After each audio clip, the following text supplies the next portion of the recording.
ఈ దేశానికి ఖురాన్కి ఉన్నటువంటి సంబంధం ఏంటి అని చాలామంది అడగమని అన్నారు. అది ఉద్దేశపూర్వకంగా విద్వేషాన్ని బాగా లోపల పెట్టుకొని అడుగుమని అంటున్నారు, కానీ నేనైతే ప్రేమపూర్వకంగానే అడుగుతున్నాను. ఈ దేశానికి ఇస్లాంకు ఉన్న సంబంధం ఏంటి, ఖురాన్కు ఉన్న సంబంధం ఏంటి? ఈ దేశానికి ఖురాన్కు ఉన్న సంబంధం ఏమిటి అంటే, ఏ సనాతన ధర్మం అయితే మన భారతదేశంలో బోధించబడిందో అదే సనాతన ధర్మాన్ని ధర్మం క్షీణించి అధర్మంలో కుట్టుమిట్టాడుతున్నటువంటి అరబ్బుల దగ్గరికి అదే పరమాత్మ అవతరించి అరబ్బీ భాషలో బోధించాడు. అంటే మన సనాతన ధర్మమే అరబ్బీ భాషలో అరబ్బులకు బోధించినటువంటి గ్రంథం ఖురాన్ గ్రంథము. మరి ఏం జరిగింది? ఈ సనాతన ధర్మాన్ని అరబ్బీ భాషలో బోధించడం వల్ల పూర్తిగా అనాగరికతలో కట్టుమిట్టాడుతున్నటువంటి వారు నాగరికులుగా మారిపోయారు. సంస్కారహీనంగా ఉన్నవాళ్ళు సంస్కారవంతులుగా మారిపోయారు. దోచుకునేవారు దానకర్ణులుగా మారిపోయారు. అక్కడ ద్వేషం నింపుకునేటువంటి వారు ప్రేమించేవారుగా మారిపోయారు. అసూయ ఈర్ష్య కలిగి ఉండేవారు అభినందనలు తెలియచేసేవారుగా, ప్రోత్సహించేవారుగా మారిపోయారు. ఈ గొప్ప మార్పు ఎలా వచ్చింది అంటే, ఆ దేవుడు పరమాత్మని అవతరింపచేసి బోధించినటువంటి ఈ సనాతన ధర్మం అరబ్బీలో బోధించడం వల్లనే వచ్చింది. ఖురాన్కి భారతదేశానికి ఉన్న సంబంధం ఏంటంటే, మన భారతదేశం ఆధ్యాత్మికతకు పుట్టినిల్లు అంటాను. అసలు ఆధ్యాత్మికత ఎక్కడ పుట్టింది? మన భారతదేశంలో పుట్టింది. మొట్టమొదటి మానవుడు ఎక్కడ అడుగు పెట్టాడు? భారత గడ్డ మీద అడుగు పెట్టాడు. మొట్టమొదటి దేవుడి సందేశం ఎక్కడ వచ్చింది? భారతదేశంలో వచ్చింది. ఇక్కడ ఉన్న భాష సంస్కృత భాషలో వచ్చింది. అంటే ఏ ధర్మం అయితే ఇక్కడ సంస్కృత భాషలో బోధించబడిందో అదే ధర్మము ఎక్కడెక్కడ అవసరం వస్తుందో అక్కడక్కడ వారి వారి భాషల్లో బోధించడం జరిగింది. అక్కడ ఇది ఒకటి కాదు అనడానికి బలమైన కారణం ఏంటంటే, ఈ అపోహను కూడా మీరు దూరం చేయాల్సి ఉంటుంది. అప్పుడు చెప్పండి, గుళ్ళలోకి పోకపోవటం, ప్రసాదాలు తినడం, తినకపోవడం, పెట్టుకోవడం, పెట్టుకోకపోవడం, ఇక్కడ సనాతన ధర్మం బోధించినప్పుడు మీరు అదే విధంగా ఉండాలి కదా. అప్పటికి ఆల్రెడీ హిందువులు అలానే ఇండస్ వ్యాలీ సివిలైజేషన్ 4000 సంవత్సరాల క్రితం ఉంది. ఇప్పుడు 1400 సంవత్సరాలు. ఇది చాలా కన్ఫ్యూజన్ ఉన్న సమాధానం. ఏదో వాంటెడ్లీ ఏదో అడిగి మిమ్మల్ని పెంచేయాలనేది కాదు, సమాజంలో ఉన్నటువంటి క్వశ్చన్ అడగండి. సనాతన ధర్మం అనేది ఇప్పుడు ఎక్కడ ఉన్నది? ఆప్షన్ 1, ఆప్షన్ 2 ఆన్సర్ మీరు చెప్పండి. సనాతన ధర్మం అన్నది వేదాలలో, ఉపనిషత్తులో, భగవద్గీతలో ఉన్నది సనాతన ధర్మమా? ప్రజలు ఆచరిస్తుంది సనాతన ధర్మమా? అంటే ఏదంటారు? గ్రంథాలలో మాత్రమే సనాతన ధర్మం ఉండిపోయింది. ఈరోజు ఆచరిస్తుంది ఇవన్నీ మతాలు. ధర్మం గ్రంథాల్లో ఉండిపోయింది. దాన్ని మార్చేసుకుని మనకు తగ్గట్టుగా ఆచరణలో తీసుకొచ్చుకున్నాము. ఇది నేను చెప్తున్నాను. అయితే నేను చెప్తుంది సనాతన గ్రంథాలలో ఉన్నది వైదిక ధర్మము. అంటే ఆ పరమేశ్వరుణ్ణి నేరుగా ఆరాధించడము, పరమేశ్వరుణ్ణి ప్రత్యక్షంగా ఆరాధించడము, నిరహంకారంగా దైవానికి సమర్పించుకోవడము, మానవత్వాన్ని కలిగి ఉండడము, తోటి మానవుని ప్రేమించడము, ఆ సనాతన ధర్మమే అరబీ భాషలో ఇక్కడ వీళ్ళకి బోధించడం జరిగింది. మీ దేవుడు, మీ మతం వేరెందుకు అయింది? సనాతన ధర్మంలో ఉన్నటువంటి దేవుళ్ళు ఎందుకు వేరయ్యారు అని అంటే, ఎందుకు వేరయ్యారు అంటే, అక్కడ అరబ్బీలో అల్లా అంటే అల్లానే దేవుని పేరని వాళ్ళు భ్రమించారు. ఇక్కడ వీళ్ళేమో పరమేశ్వరుడు అనేసరికి పరమేశ్వరుడు మా దేవుడు, ఆ దేవుడు మాది కానీ వేరైపోయారు. కాబట్టి ఇక్కడ ఏమైపోయిందంటే, ఇంకా పెద్ద అపోహ ఏంటంటే, దేవుడి గుణ లక్షణాలని ఒక్కొక్క గుణ లక్షణాన్ని ఒక్కొక్క దేవుడిగా భావించారు. ఫర్ ఎగ్జాంపుల్ చెప్తాను, నేను చదివిన గ్రంథ జ్ఞానం ప్రకారంగా నాకు అర్థమైంది, నేను మీకు చెప్తాను. ఇప్పుడు మనల్ని పుట్టించినవాడు పైన ఉన్నాడు. ఆయన ఎవరు? పుట్టించినవాడు. దీని సంస్కృతంలో బ్రహ్మ అంటారు. ఆయన బ్రహ్మ. నన్ను పోషిస్తుంది ఎవరు? ఆయనే. పోషించేవాడు అంటే విష్ణు. విష్ణు అంటే ఆయననే. నాకు మరణాన్ని ఇచ్చేది ఎవరు? ఆయననే. దాన్ని శివుడు అంటారు. అంటే నన్ను నాశనం చేసేవాడు. అంటే పుట్టించేవాడు, పోషించేవాడు, మరణాన్ని ఇచ్చేవాడు ఎవరు? ఆయనే. ఆయన 3 పనులు చేస్తున్నాడు. నేనే అనుకున్నాను, పుట్టించేవాడు బ్రహ్మ అంటే ఒక వ్యక్తి, పోషించే వ్యక్తి విష్ణు వేరు అని నేను అనుకున్నాను. ఇలా అనుకోవడానికి కారణం ఏంటంటే, కొన్ని పురాణాలలో వచ్చినటువంటి స్టోరీస్ అయ్యి ఉండొచ్చు. ఇంకోటి ఏం జరిగిందంటే, ఇప్పుడు ఇది కంప్యూటర్ యుగం మహేంద్ర గారు. ఏదైనా టెక్నాలజీ, అవునా, ఇన్ఫర్మేషన్ టెక్నాలజీ. ఈరోజు ప్రతిదీ కూడా కంప్యూటరైజ్డ్ అయిపోయింది. ఇప్పుడు నేను మాట్లాడుతుంది కంప్యూటరైజ్డ్ అయిపోతుంది. ఫోన్లలో పబ్లిక్ వెంట మొదలు పెట్టేస్తారు. గతంలో రాతి యుగం ఉంది కదా, స్టోన్ ఏజ్ అంటారు, రాతి యుగం. అప్పుడు ప్రతిదీ కూడా రాతి యుగంగా అయిపోయేది, రాతిమయం అయి ఉండేది. ఈరోజు మెడికల్ సైన్స్ ఎక్కడ ఉంది? కంప్యూటర్లో ఉంది. అప్పుడు మెడికల్ సైన్స్ రాతిలో ఉండేది. ఇప్పుడు నేను ఒక డాక్టర్ని అనుకోండి, ఎప్పుడు రాతి యుగంలో, ఇప్పుడు కాదు, స్టోన్ ఏజ్లో నాకున్న నాలెడ్జ్ మొత్తం కూడా ఎట్లా భద్రపరుస్తాను? రాళ్ల మీద చెక్కి, రాళ్లలో బొమ్మల ఆకారంలాగా నా నాలెడ్జ్ని ప్రిజర్వ్ చేస్తాను, నా శిష్యులకు నేర్పించడానికి, నా నెక్స్ట్ తరాల కోసము. అలాగే శృంగారం అనేది ఈరోజు కూడా రకరకాలుగా శృంగారం మనం కంప్యూటరైజ్ చూస్తున్నాము. శృంగారం కూడా ఆ రోజు రాతిలో ఉండేది. అంటే ఈ విధంగా భంగిమలు, ఈ విధంగా కలవాలని చెప్పేసి లైంగిక నాలెడ్జ్, సెక్స్ నాలెడ్జ్ అంటారు. అదే ఆధ్యాత్మికత కూడాను రాతి యుగంలో ప్రజలకు అర్థమయ్యేలాగా బోధించడం కోసము రాతిమయమైపోయింది. దేవుడు చాలా గొప్పవాడు అని చెప్పడానికి 4 చేతులు 10 చేతులు, దేవుడు సమస్తము చూస్తాడు, చుట్టూ కూడా కళ్ళు పెట్టడము, 4 తలలు పెట్టడం, 4 వైపులు చూడడము, అంటే దేవుడి యొక్క ఒక్కొక్క అట్రిబ్యూట్ని ఒక్కొక్క గుణగణాన్ని బోధించడం కోసము అర్థమయ్యే విధంగా చేసిన ప్రయత్నాలు అవి. వాటిని ఏమంటామంటే సైన్స్ అంటాం, సైన్స్ ఆఫ్ గాడ్, దేవుని గుర్తించడానికి సూచనలు. ఫర్ ఎగ్జాంపుల్ ఏంటంటే ఇప్పుడు నేను రోడ్డు మీద వెళ్తున్నాను, అక్కడ ఒక బోర్డు ఉంది, ఆ బోర్డు ఇలా యూటర్న్ తీసుకోని ఉంది. ఆ బోర్డుని సైన్ బోర్డ్ అంటాను. సైన్ బోర్డు దాని గురించి అది మాట్లాడదు, దేని గురించో మాట్లాడుతుంది. రోడ్డులో తిరుగుతుందని అది మాట్లాడుతుంది. అలాగే ఈ బొమ్మలు, ఈ విగ్రహాలు ఏవైతే ఉన్నాయో దేవుణ్ణి గురించి మాట్లాడుతున్నాయి. కాబట్టి ఇది చూసి, ఈ బోర్డు చూసి యూటర్న్ తీసుకోవాలని అర్థం చేసుకోవాలి. అలాగే కొన్ని విగ్రహాలు చూస్తే మనకి అర్థం అవ్వాల్సింది ఏంటంటే ఆ భగవంతుడిని గుర్తు చేసుకోవాలి అన్న విషయం అర్థం చేసుకోవాలి. అంటే రాతి యుగంలో ఉన్నటువంటి దాన్ని మనం మెసేజ్ తీసుకుంటే మనకు అర్థమవుతుంది భగవంతుడు గొప్పవాడని, ఆయన సమస్తము చూస్తున్నాడని, ఆయనకి మనం సమాధానం చెప్పుకోవాలని, ఆయన ఒక్కడే భగవంతుడు అన్న విషయం మనకి క్లారిటీ వస్తుంది. ఆయన మనం ప్రత్యక్షంగా ఆయన్ని మాత్రమే, ఆ పరమేశ్వరుడిని మాత్రమే ఆరాధించాలి. ఇది బేసిక్ కంక్లూజన్ సార్. ఇది అంటే డీవియేషన్స్ మధ్యలో వచ్చాయి. అయితే అది మీరు అనుకున్నదా, నిజంగానే అనుభవించి ఇప్పుడు సరదాగా నేను మీకు చెప్తాను, జనాల్లో ఏకీభవించారు ఎందుకో నేను చెప్తాను. నేను మీకు స్టోరీ చెప్పలేదు, నాకు మా అమ్మమ్మ చెప్పింది, మా మామయ్య చెప్పాడని చెప్పలేదు, నేను విన్నానని చెప్పలేదు. నేను పరిశీలించిన ఖురాన్ ప్రకారముగా నాకు అర్థమైనది, నేను పరిశీలించినటువంటి బైబిల్ ప్రకారంగా నాకు అర్థమైంది, నేను పరిశీలించినటువంటి ఉపనిషత్తులు, నేను పరిశీలించినటువంటి భగవద్గీత ప్రకారంగా, నాకు గ్రంథాల ప్రకారంగా నాకు అర్థమైన విషయం ఏంటంటే గ్రంథాలన్నింటిలో ఉన్నటువంటి భగవంతుడు ఒకడే ఉన్నాడు, మనుషులందరూ సమానమే, మనుషులందరూ నిరహంకారంగా ఆయనకి లోబడిపోవాలి, అప్పుడే కలిసి ఉంటాము, ఎక్కువ తక్కువ లేదు. ఒకవేళ అదే గ్రంథంలో ఉన్నటువంటి చిన్న విషయం ఒకటి చెప్తాను సార్, తర్వాత మీరు ఏం చెప్పాలనుకుంటే చెప్పండి. ఒక యుగానికి ఇంకో యుగానికి ఉన్నటువంటి స్పష్టత హిందూ ధర్మ గ్రంథాలలో చాలా స్పష్టంగా ఉంటుంది. ఖయామత్ అని అంటారు, అది ఎప్పటికి వస్తుందో మీరు చెప్పలేరు. బైబిల్లో కూడా యేసుప్రభు రానే ఉన్నాడు, ఎప్పుడు వస్తుందో చెప్పదు. ఇప్పుడు హిందూ మత గ్రంథాలు ఎక్కడ కాంట్రడిక్షన్ అవుతున్నాయి, ఎందుకు కలవలేకపోతున్నాం అనే ఉద్దేశం నేను అనుకున్నది మీకు స్పష్టంగా చెప్పాలనుకున్నాను. సపోజు సత్యయుగం ఉంది 17 లక్షల సంవత్సరాలు, ఆ తర్వాత త్రేతాయుగం ఉంది, దాపర యుగం ఉంది, ఇప్పుడు కలియుగంలో ఉన్నాం. కలియుగం కరెక్ట్గా 4,32,000 సంవత్సరాలు, ఇప్పుడు 5,000 సంవత్సరాల్లో ఉన్నాం. కలియుగంలో మళ్ళీ వస్తాడు. అయితే కంప్లీట్గా ఈ 4 యుగాలు కలిపితే ఒక మహాయుగం అవుతుంది అని అంటారు. ఇప్పటికీ మనం 23వ యుగంలో ఉన్నాం. అంటే కొన్ని లక్షల సంవత్సరాల క్రితం సనాతన ధర్మం ఆవిర్భవించింది.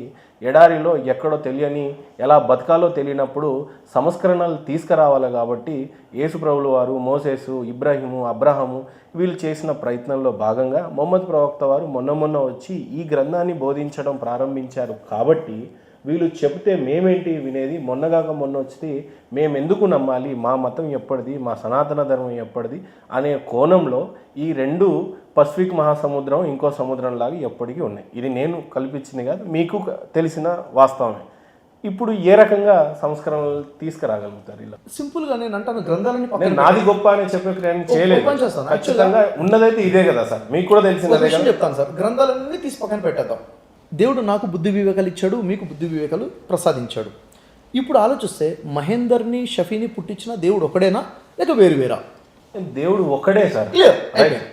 ఆయన గొప్పవాడా, మనం గొప్పవాళ్ళమా? దేవుడే గొప్పవాడు అంటే 2 క్లియర్ అయిపోయాయి. ఒకడు ఉన్నాడు, ఆయన గొప్పవాడు.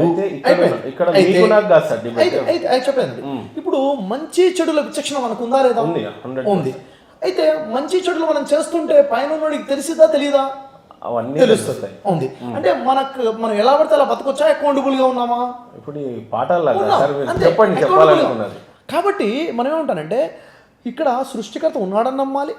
ఆయనకి అదే అంటున్నా నేను చెప్పిన ప్రశ్న చాలా స్పష్టంగా నాకు అర్థమైంది. ఇక్కడ త్రేతాయుగం, ద్వాపరయుగం ఒక్కొక్క దాంట్లో శిల్పాలను చూసుకున్నాడు కాబట్టి దేవుణ్ణి అందులో చూసుకున్నాడు. ఇప్పుడు స్వయంభూగా మరి ఉన్నటువంటి వెంకటేశ్వర స్వామి కలియుగంలో నేనే మీకు దేవుడై ఉంటానని అందరికి విగ్రహాలు ఉంటే ఆయన మూల విరాట్ తెచ్చి చెక్కింది కాదు అని అంటారు. స్వయంగా ఆయనే దేవుడైపోయాడు స్వయంభూ అని అంటారు. విషయం ఏంటంటే ఇవి పక్కన పెడితే ఈ కాలాలు ఉన్నాయి చూడండి, త్రేతాయుగం, ఈ యుగాల్లో సనాతన ధర్మం అనేది ఎప్పటిదో కదా. ధర్మం అర్థం చేసుకోకపోతే మతాలు వస్తాయని చెప్పాను కదా, అక్కడే బహుశా సనాతన ధర్మం కాబట్టి ఎప్పుడు మత మార్పిడి చేయలేదు సార్. ఇస్లాం మత మార్పిడి చేసింది, బైబుల్ చేసింది. ఇందువల్ల ఇబ్బంది పడుతున్నారేమో. అండ్ వీళ్ళు వచ్చి పడింది కూడా ఎవరి మీద? హిందువులనే మతం మార్చారు. హిందూ ఇంతవరకు ఎవరిని మతం మార్చారంటే మీరు మొన్న అన్నారు ఇస్కాన్లో మతం మార్చారు కదా మహేందర్, మరి దాని పరిస్థితి మహేందర్ ఏంటి? ఒక మాట చెప్తాను ఇక్కడ. అసలు హిందూ ధర్మము అంటే ఏమిటి? హిందూ ధర్మం అంటే ఇది అని ఒకటి చెప్పండి అంటే లేదు, రకరకాల మిక్చర్ అయిపోయింది నిజం చెప్పాలంటే. మతం వేరు, ధర్మం వేరు కదా సార్. ఇప్పుడు ఈ రోజు ఏదైతే ఉందో మతము అంటేనే మనిషి యొక్క ఆలోచన అభిమతం సరే నుంచి మీరు వచ్చింది. చెప్పండి సార్, ధర్మం ఇప్పుడు అంటే ఏంటి? ఒక విషయం చెప్తాను సార్, ద్వైతము అద్వైతం రెండు సిద్ధాంతాలు ఉన్నాయి. ద్వైత సిద్ధాంతమో సనాతన ధర్మం, లేక అద్వైత సిద్ధాంతం సనాతన ధర్మమా, లేక విశిష్ట అద్వైతమో సనాతన ధర్మమా అంటే ఇది తప్పు అని వీళ్ళు, ఇది తప్పు అని వీళ్ళు వాదన జరుగుతూనే ఉన్నాయి. ఇంకొకటి చెప్తాను, కంక్లూజన్ ఎట్లా చేస్తారు? శైవము కరెక్టా వైష్ణవము కరెక్టా అంటే వీళ్ళ మధ్యన వారు తిరిగి లక్షల మంది చచ్చిపోయిన వాళ్ళు కూడా ఉన్నారు. నా ఉద్దేశం అది కాదు సార్. అయితే లోపల ఉన్న విభేదాలు వద్దు. నేను అడిగిన ప్రశ్న ఏంటంటే గ్రంథ పరిశీలన చేయండి. ఎప్పటి నుంచో ఉన్న త్రేతాయుగం మా రాముడి యొక్క ఏది చెప్పాలంటే ఇంత అని వీళ్ళు చెప్తున్నారు కదా. లేదు సార్, భగవద్గీత ఉంది కదా. అవును. నేనేం చెప్తానంటే హిందూ సోదరులకి పరిశీలిస్తున్నాను, భగవద్గీత మీకు అందుబాటులో ఉంది కదా, భగవద్గీత గ్రంథాన్ని మీ ఇంట్లో పెట్టుకొని పరిశీలించడం మొదలు పెట్టండి అంటాను. ఇప్పుడు ఓకే. ఎప్పుడైతే మీరు డైరెక్ట్గా గ్రంథాన్ని పరిశీలించడం మొదలు పెడతారో ఫస్ట్ పాయింట్. రెండో పాయింట్, కళ్ళు మూసుకొని పైన ఉన్న ఆ భగవంతుడిని మీకు వచ్చిన పేరుతో పిలవండి. ఆ పుట్టించిన దేవుడిని పిలిచి, ఓ భగవంతుడా నాకు సరైన ధర్మాన్ని. భగవద్గీత ఖురాన్ లాగా కాదు కదా సార్. ఏమని? మహాభారతంలో గీత బోధించింది ఎలా బతకాలి అనేది ఓకే, కానీ ఖురాన్ ఎలా బోధించింది అని అంటే ఆది ఏంటి అంతం ఏదని. గీతను అలా అర్థం చేసుకోకూడదు. ఎలా అర్థం చేసుకో? గీతని శ్రీకృష్ణుడు బోధించేటువంటి ఆ గడియలో ఏ రకంగా బోధించాడు, ధర్మం అధర్మంగా ఉన్నప్పుడు ఏ రకంగా తీసుకోవాలి, మానవాళి ఎలా బతకాలనేది చెప్పారు. కానీ మొత్తం పుట్టుక చావు ప్రపంచం మొత్తం కూడా నేనేమంటాను, ఒక మనిషి ఎలా బతకాలి నేను చెప్పేది ఒక్కసారి చూడండి. ఒక మానవుడు తన జీవితంలో ఏం చేయాలి ఏమి చేయకూడదు అన్నది శాస్త్రంలో క్లియర్ గా చెప్పబడి ఉంది. అది తెలుసుకుని జీవితం గడపండి అని చెప్పడం జరిగింది. బోధించాడు కరెక్టే. కానీ ఇప్పుడు మీరేం చెప్తున్నారంటే ఖురాన్ ఆది మానవుడి నుంచి ఎలాగైతే చెప్పిందో, ఆది మానవుడి గురించి మీకు తెలియకపోతే మీకు నష్టమే లేదు. ఆదం హవ్వ గురించి ఎక్కడి నుంచి వచ్చిందో అలాగే ఇప్పుడు ఇంకోటి ఏం చెప్పబోతున్నాం అంటే త్రేతాయుగము, కలియుగము, దాపరయుగము ఇక్కడి నుంచి స్టార్ట్ అయినటువంటి ఈ సనాతన చరిత్ర కావాలా రీసెర్చ్ చేసుకోలేకపోతున్నారు. మీకు చరిత్ర కావాలా, మీ జీవిత లక్ష్యం కావాలా? జీవిత లక్ష్యం మీరు ఎలా బతకాలో మీకు తెలియాలి అంతేనా? నా ప్రశ్న ఇప్పుడు ఇందాక మిమ్మల్ని అడిగినటువంటిది డైవర్ట్ అయిపోయింది. మళ్ళీ సింపుల్ ఏంటంటే నా ప్రశ్న ఏంటో మీరే చెప్పండి. ప్రశ్న ఏంటంటే హిందూ ధర్మం ఇలా ఉంది, బైబిల్ ఇలా ఉంది, ఖురాన్ ఇలా ఉంది, మొత్తం సమానము ఒకటే మధ్యలో నుంచి వచ్చింది కాబట్టి నేను అంగీకరించను అనే దగ్గరకు వచ్చి ఆగిపోయింది సమాజం. విషయం ఏంటంటే ఒకే ధర్మము ముందు సూర్యుడికి బోధించాను, తర్వాత మనువుకు బోధించాను, తర్వాత ఇక్షాకులకు బోధించాను, ఇప్పుడు నేను నీకు బోధిస్తున్నాను అని శ్రీకృష్ణుడు అర్జునుడు చెప్తున్నాడు. అర్జునుడికి లాస్ట్లో బోధించాడు 5000 సంవత్సరాల ముందు సార్. అవునండి. త్రేతాయుగంలో శ్రీరాముడు వచ్చి ఇప్పటికీ 30 లక్షల సంవత్సరాలుగా వస్తుంది. 30 లక్షలు అనొచ్చు, అదే గ్రంథాన్ని 3 లక్షల సంవత్సరాలు, 30 లక్షల సంవత్సరాల నుంచి 3 కోట్ల సంవత్సరాలు ఆడొచ్చు, అంటానికి ఏదైనా అనొచ్చు. నేను అనడానికి ఆథెంటికేషన్ చెప్పనా సార్? సరే, ఇప్పుడు శ్రీరాముడు త్రేతాయుగం కాలంలో ఉన్నాడు కాబట్టి త్రేతాయుగం 14 లక్షల సంవత్సరాలు. దాని తర్వాత దాపరయుగం. మీకు ఎవరు చెప్పారు? దాపరయుగం ఒక కాలమాన శబ్దం. మీకు ఎవరు చెప్పారు? ఎక్కడ రాస్తుంది? నేను చాలా మీకు ఎక్కడ రాస్తుందో నాకు అక్కడే రాస్తుంది సార్. ఇప్పుడు ఎక్కడ ప్రూఫ్ ఏంటి? ఇందాక నేను మిమ్మల్ని అదే అడిగాను.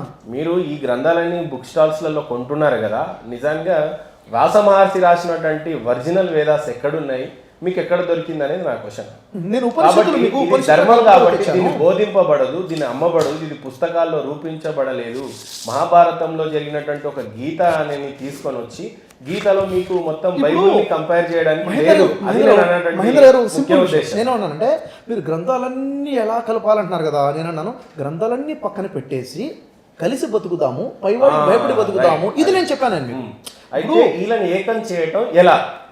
గ్రంథాల వల్లనే దూరమై ఉన్నాం, అదే నేను అంటుంది. గ్రంథాల వల్ల దూరం కాలేదు, గ్రంథాన్ని బోధించే బోధకుల వల్ల. భగవద్గీత వేరు, భగవద్గీత బోధకులు వేరు, బైబిల్ వేరు, బైబిల్ బోధకులు వేరు, ఖురాన్ వేరు, ఖురాన్ బోధకులు వేరు. కాబట్టి బోధకుల నుంచి కట్ అయ్యి గ్రంథంలోకి వెళ్ళండి అని చెప్తానండి. ఆది నుంచి ఉన్న ధర్మం ఒకటే. ఏ ధర్మం అయితే మొట్టమొదటి మానవుడైన ఆదాంకి ఇవ్వడం జరిగిందో, లేకపోతే ఆ తర్వాత ఆదమే సాని అంటారు. ఆదమే సాని అంటే జలప్రళయంలో అందరూ చనిపోయిన తర్వాత మళ్ళీ మానవులు వచ్చింది, అది మను అయితే మహర్షి మను, నూహ్ అలైహిస్సలాం అంటారు. నూహ్ అలైహిస్సలాంకి ఇచ్చిన ధర్మశాస్త్రమైనా కానీ ఎవరికి ఇచ్చిన ధర్మశాస్త్రం అయినా కానీ ఒకే ధర్మశాస్త్రంగా ఉంది. దీనికి సంబంధించి ఖురాన్లో ఒక వాక్యం ఉంటుంది. ఎందుకంటే మన నోటి మాటలకి వాల్యూ ఉండదండి. గ్రంథం ఎప్పుడైతే మనం చూస్తామో అప్పుడు మనకు క్లియర్గా అర్థమవుతుంది.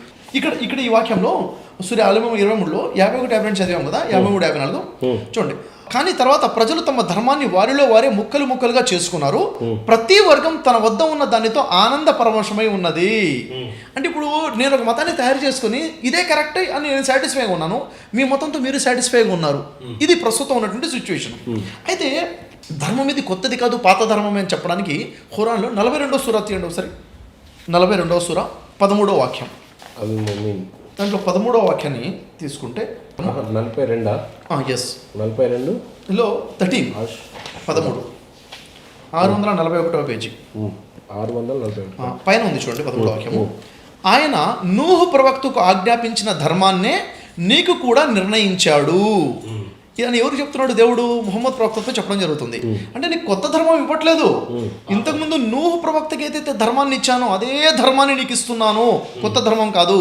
దానినే ఇప్పుడు నీ వైపుకు మేము వహీ ద్వారా పంపిస్తున్నాము. దేనిని? నూహు ప్రవక్తకి ఇచ్చిన ధర్మాన్ని. వహీ ద్వారా అంటే శబ్ద రూపంలో పంపిస్తున్నాను. దానినే అంటే ఆ ధర్మాన్నే మేము ఇబ్రాహీముకు, మూసాకు, ఈసాకు బోధించాము. ఈ ధర్మాన్ని స్థాపించండి అని, దాని గురించి విభేదాలకు లోను కాకండి అని తాకీదు చేశాము. అంటే ఒకే ధర్మం అందరికి ఇచ్చాను కదా, విభేదాలకు లోను అవ్వద్దు, అందరూ కలిసికట్టుగా ఉండని చెప్పడం జరిగింది. ఇక్కడ గమనించండి, ఇక్కడ నూహు అంటే ఇక్కడ భారతదేశానికి సంబంధించిన మహర్షి మను, అంటే భారతదేశ ప్రవక్తకి ఇచ్చినటువంటి ధర్మమే. అంటే ఇక్కడ సనాతన ధర్మం అనుకుంటే ఈ సనాతన ధర్మాన్ని మొహమ్మద్ ప్రవక్తకి ఇచ్చాడు తప్ప కొత్త ధర్మాన్ని ఇవ్వలేదు. అంటే ఇప్పుడు మొహమ్మద్ ప్రవక్త వారికి బోధించినటువంటిది ఏదైనా ఉంది అని అంటే అది సనాతన ధర్మమే అరబీలో బోధించారు. ఓకే. అంటే ఖురాన్లో ఏముంటుందంటే మొహమ్మద్ ప్రవక్త అంటారు ఇది దీనుల్ ఖయ్యీం అంటాడు. దీనుల్ ఖయ్యీం అంటే ఇదే సనాతన ధర్మము, ఇది అరబీలో బోధించడం జరుగుతుంది. ఒక విషయం అండి, భగవద్గీతలో మనం చూసుకుంటే 4వ అధ్యాయంలో ఉంటుంది. కానీ మీరు తప్పుగా అనుకోకపోతే ఖచ్చితంగా విచక్షణ ఉండే చెప్తున్నారు అనుకుంటున్నారు. రేపు మీ పెద్దల నుండి మాకే రకమైన ఇబ్బంది రాదు, కానీ మీకేమన్నా వచ్చే ఇబ్బందులు ఉన్నాయో చూడండి. ఎందుకంటే మొహమ్మద్ ప్రవక్త వారికి బోధించింది సనాతన ధర్మమే అని, సనాతన ధర్మమే అరబీలో బోధించడం జరిగిందని. ఇప్పుడు మీరు మాలాగా ఉండాలి కానీ మీరు మీలాగా ఎందుకు ఉంటున్నారు? ట్రెడిషనల్ నేనైనా కల్చర్ అయినా లేదు, నేనైనా మీరైనా ఎలా ఉండాలంటే ధర్మశాస్త్రం చెప్పినట్టుగా ఉండాలి. మనం ఎక్కడైతే పుట్టామో ఆ కల్చర్లో ఉండాలి.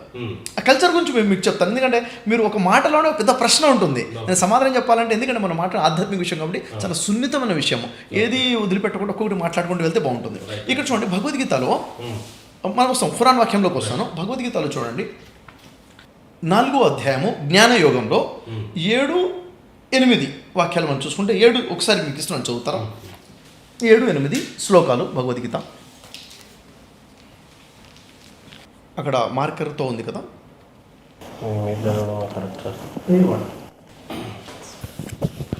ఇది చూడండి సార్. భగవద్గీతలో 4వ అధ్యాయంలో ఇది దాదాపుగా ప్రతి హిందూ విన్నటువంటి శ్లోకమే. ఇది చూసుకున్నట్లయితే, ఓ అర్జున, ఎప్పుడెప్పుడైతే ధర్మము క్షీణించి అధర్మము వృద్ధి చెందుతుందో అప్పుడప్పుడు నన్ను నేను సృష్టించుకుంటాను, అంటే నేను అవతరిస్తాను అని చెప్పడం జరిగింది. పరమాత్మ చెప్పడం ఏంటిది? ఎప్పుడెప్పుడు ధర్మం క్షీణిస్తుందో అప్పుడప్పుడు నేను అవతరిస్తాను ధర్మాన్ని బోధించడం కోసం అని చెప్పేసి. వచ్చిన తర్వాత ఏం చేస్తాడు? సాధు సజ్జనులను సంరక్షించుకున్నటకును, అంటే ఎవరైతే సజ్జనులు ఉన్నారో వాళ్ళని రక్షించుకోవడానికి, దుర్జనులను వినాశం వర్ధించడం కోసం, అంటే దుర్జనులను నాశనం చేసేస్తాడు. ధర్మమును లెస్సగా స్థాపించడం కొరకు నేను ప్రతి యుగమునందు అవతరించుదును అని చెప్తుంది ఎవరంటే పరమాత్మ. ఈ పరమాత్మనే జిబ్రాయిల్గా మొహమ్మద్ ప్రవక్త దగ్గరికి అవతరించడం జరిగింది. ఈ పరమాత్మనే గాబ్రియల్గా పరిశుద్ధాత్మగా యేసు దగ్గరికి రావడం జరిగింది. 1,24,000 ప్రవక్తల దగ్గరికి కూడా వచ్చినటువంటి పరమాత్మ ఒకే పరమాత్మ, ఒకే ధర్మాన్ని తీసుకొని రావడం జరిగింది. అయితే ఇక్కడ మనం చూసుకున్నట్లయితే ఇంతకుముందు మనం ఖురాన్లో చూసాము, ఏ ధర్మం అయితే నూహుకు బోధించారో అదే నీకు బోధిస్తున్నాను, ఇది అబ్రహాముకు బోధించాను, ఇది మూసాకి, ఈసాకి. మూసా అనేసరికి ఈరోజు యూదులు తయారైపోయారు ఫాలోవర్స్గా, ఈసా అనేసరికి క్రైస్తవులు తయారైపోయారు, మొహమ్మద్ ప్రవక్త అనేసరికి ముస్లింలు తయారైపోయారు. చూసారా, ముస్లింలు, యూదులు, క్రైస్తవులు 3 వర్గాలు అయిపోయాయి. ఇక్కడ నూహ్ అంటే హిందూ సమాజం పెద్దగా అయిపోయింది. అందరూ కూడా ఏమైపోయారు? ముక్కలు చెక్కలుగా మారిపోయారు. అంటే సొంతంగా మతాలు తయారు చేసుకున్నారు. యాక్చువల్లీ ప్రవక్తలందరికీ ఇచ్చినది ఏంటిదంట? ఒకే ఒక ధర్మాన్ని ఇవ్వడం జరిగింది.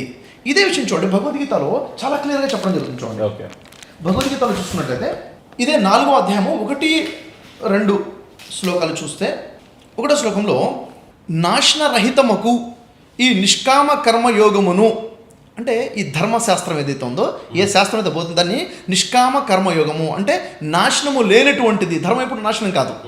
ఈ యోగమును పూర్వము నేను సూర్యునికి చెప్పి తిని, సూర్యుడు అంటే మొట్టమొదటి మానవుడిని కూడా సూర్యుడు అని సంబోధించబడింది. మొట్టమొదటి మానవుడికి చెప్పమండి ధర్మం కూడా ఇదే.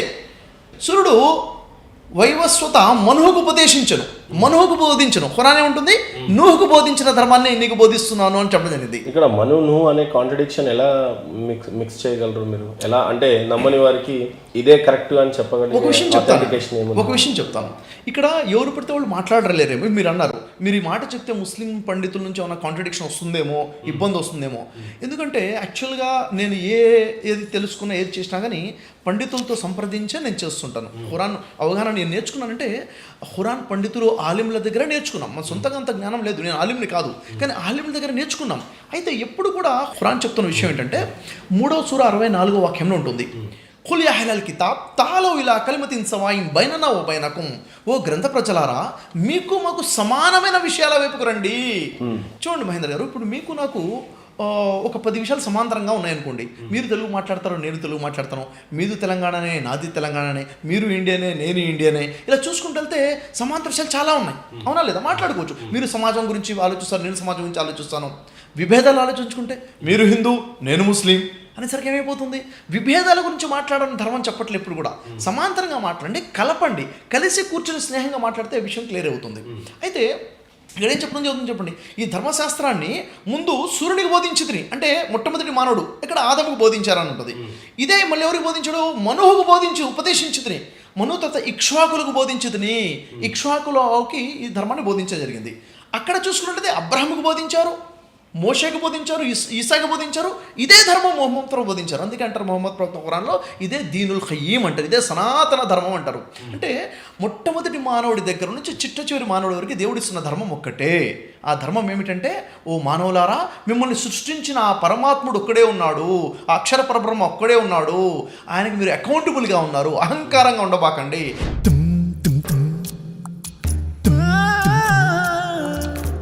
వచ్చునాడు నీవు వెంటేమి తెచ్చేవు, పోవునాడు నీవు తీసుకెళ్ళేదేమిటి, మున్నాళ్ళ ముచ్చటకే మురిసేవు భ్రమసేవు, ముందుగతిగాన కావో మనసా. ఆలుబిడ్డలనుచు అన్నదమ్ములనుచు, ఆలుబిడ్డలనుచు అన్నదమ్ములనుచు, ఆరాట పడబోకు మనసా, ఆరాట పడబోకు మనసా. వారిని వదిలి నీవు వెళ్ళేటి రోజున, వారిని వదిలి నీవు వెళ్ళేటి రోజున, నీ వెంట ఎవరు రారు మనసా, నీ వెంట ఎవరు రారు మనసా. ఆస్తిపాస్తుల కొరకు అస్తమానం నీవు, ఆస్తిపాస్తుల కొరకు అస్తమానం నీవు, కుస్తీలు పట్టేవు మనసా, కుస్తీలు పట్టేవు మనసా. అస్థిరముల పైన గస్తీలు నీకేలా, అస్థిరముల పైన గస్తీలు నీకేలా, వాస్తవమాలోచించు మనసా, వాస్తవమాలోచించు మనసా. ఊపిరున్నన్నాళ్ళు ఊరిలోని వారు, ఊపిరున్నన్నాళ్ళు ఊరిలోని వారు, మావాడు అంటారు మనసా, మావాడు అంటారు మనసా. ఊపిరిపోగానే భార్యా బిడ్డలు కూడా, ఊపిరిపోగానే భార్యా బిడ్డలు కూడా, నిన్ను తాక జంకుతారు మనసా, నిన్ను తాక జంకుతారు మనసా. నీదన్న దేహమే నిన్ను కాదని పోవు, నీదన్న దేహమే నిన్ను కాదని పోవు, నిదనేదేదికా మనసా, నిదనేదేదికా మనసా. ఎవరిది ఏదీ లేదు, ఏదీ నీతో రాదు, నిజమింతే తెలుసుకో మనసా, నిజమింతే తెలుసుకో మనసా.